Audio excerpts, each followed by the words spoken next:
नमस्ते। कल की ही प्राइम टाइम न्यूज़ में आप सभी ने सुना होगा कि एक ग्रेजुएशन पढ़ते हुए लड़के ने अपने माता-पिता और अपनी बड़ी बहन की हत्या कर दी। और ये लड़का सिर्फ पढ़ ही नहीं रहा था, वो बॉक्सर भी था। तो वो काफ़ी चीज़ें एक साथ हैंडल कर रहा था। लेकिन जब और पूछताछ की गई तो उसने पुलिस को ये बताया कि उसके माता-पिता उसे बहुत बार डाँटा करते थे। उससे ये कहा जाता था कि वो अपने करियर को लेकर या स्टडीज़ को लेकर सीरियस नहीं है and he is not doing well in his career. बहुत बार उसके पिताजी उसे पीटते भी थे। कुछ बाहर के लोगों के सामने उसकी इंसल्ट भी की गई है कुछ बार। उससे ये भी कहा गया था कि अगर वो अपने करियर को लेके कुछ सीरियसली नहीं करेगा तो जायदाद पूरी तरह से उसकी बड़ी बहन को दी जाएगी, उसे कुछ नहीं मिलेगा। लेकिन ये पूरी घटना सुनकर आपको क्या लगेगा कि this is not a sufficient reason for anyone to kill his parents and sister. आपकी बात सही है कि ये तो बहुत स्वाभाविक है कि पेरेंट्स अपने बेटे को या बेटी को अपने करियर को सही तरीके से करने के लिए, अपनी ज़िंदगी को अच्छे से चलाने के लिए बहुत बार डांटते हैं, फटकारते हैं, कभी कभार पीट देते हैं। तो ये तो बहुत ही स्वाभाविक बात है, इसमें कोई गलत नहीं है। लेकिन लड़के की बहुत बड़ी गलती है कि उसने उन्हें जान से मार डाला। अब मैं यहाँ पे आपको इसी कहानी का दूसरा पहलू देखने के लिए रिक्वेस्ट करूँगी।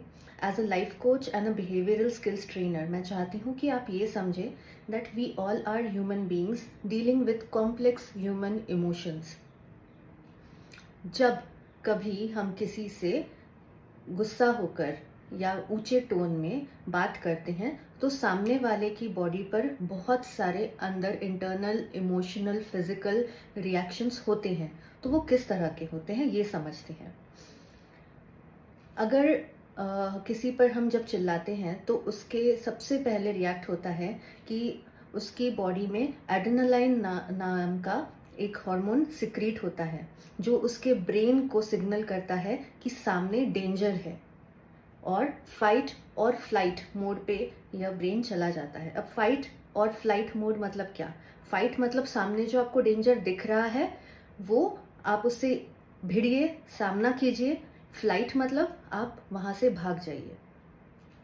तो ये जो मोड है, सामने आपके भले ही माता पिता हो या कोई भी हो, या सामने सांप हो, शेर हो, जो भी हो, लेकिन सिग्नल तो यही जाता है कि या तो भिड़ो या तो भाग जाओ। इसके साथ साथ बॉडी में क्या चेंजेस होते हैं? आपका बॉडी का हार्ट रेट बढ़ जाता है, ब्लड प्रेशर हाई होता है, आप नमनेस फील करने लगते हैं, सोचने समझने की शक्ति कम हो जाती है, यू स्टार्ट शिवरिंग, एंग्जाइटी बढ़ती है। ये सारे जब इश्यूज हो रहे हैं अंदर और सामने आप किसी की आवाज़ सुन रहे हैं बहुत ज़ोर से, तो क्या आपको क्या लगता है कि वो इंसान वो पूरी बात सुन पा रहा है? अगर वो सुन भी रहा है तो क्या उसे वो बात समझ में आ रही है? नहीं। तो ये मैं चाहती हूँ कि ये मैसेज आप अपने सभी लोगों के साथ शेयर करें जिनको आप नज़दीकी से जानते हैं और आपने बहुत बार देखा है कि वो बहुत ही चीखते चिल्लाते हैं, गुस्सा करते हैं, अपने मन की किसी बात को शांतिपूर्वक नहीं बता पाते। उन्हें ये वीडियो ज़रूर शेयर करें, ये समझने के लिए कि अगर हम कोई भी बात सामने वाले को कुछ समझाना चाहते हैं तो चीखना चिल्लाना इज द वर्स्ट मेथड। क्यों? क्योंकि सामने वाला आपके बात करने पर नहीं ध्यान दे पा रहा। ऐसा नहीं है कि वो चाहता नहीं, लेकिन वो ध्यान नहीं दे पा रहा है because of the way you are saying it. आप जिस तरह से उस चीज को कम्युनिकेट कर रहे हैं उसके समझने और सोचने की शक्ति बंद हो जाती है, बॉडी रिएक्ट करती है, फाइट और फ्लाइट मोड में चली जाती है। तो अगर आप चाहते हैं कि आपकी कोई बात सामने वाला समझे, भले ही कितनी बार आपने बता दी हो, लेकिन आपका उद्देश्य हमेशा बताने का तो यही होता है कि सामने वाला मेरी बात समझे, तो उसे एक ऐसे टोन में बोला जाए जो सामने वाला सुन सके, समझ सके। और डिस्कशन वाला एक तरीका होना चाहिए, हमेशा अप्रोच डिस्कशन का ही होना चाहिए। जो बच्चे अपने पेरेंट्स के बहुत ही फ्रीक्वेंट डांट खाते हैं तो उनकी लर्निंग एबिलिटीज़ कम होती हैं। सिर्फ लर्निंग नहीं, रिटेनिंग एबिलिटीज़ भी कम होती हैं। ये बच्चे सोशलाइज ज़्यादा नहीं कर पाते। Socialising is also an issue with elder people. जो लोग बहुत अब्यूजिव एनवायरनमेंट में रहते हैं वो ज़्यादा सोशलाइज कर नहीं पाते। चाहते हुए भी वो नहीं कर पाते क्योंकि अंदर ही वो बहुत सारे इमोशनल ट्रॉमा से जूझ रहे होते हैं. So in the end I would like to tell you that these are certain symptoms that will help you understand that you are in a constant fight or flight mode. First of all, आप हमेशा ही stressed रहते हैं या थका हुआ महसूस करते हैं, और हमेशा ही थका हुआ महसूस करने पर भी आप आराम नहीं कर पाते, आपको नींद नहीं लगती.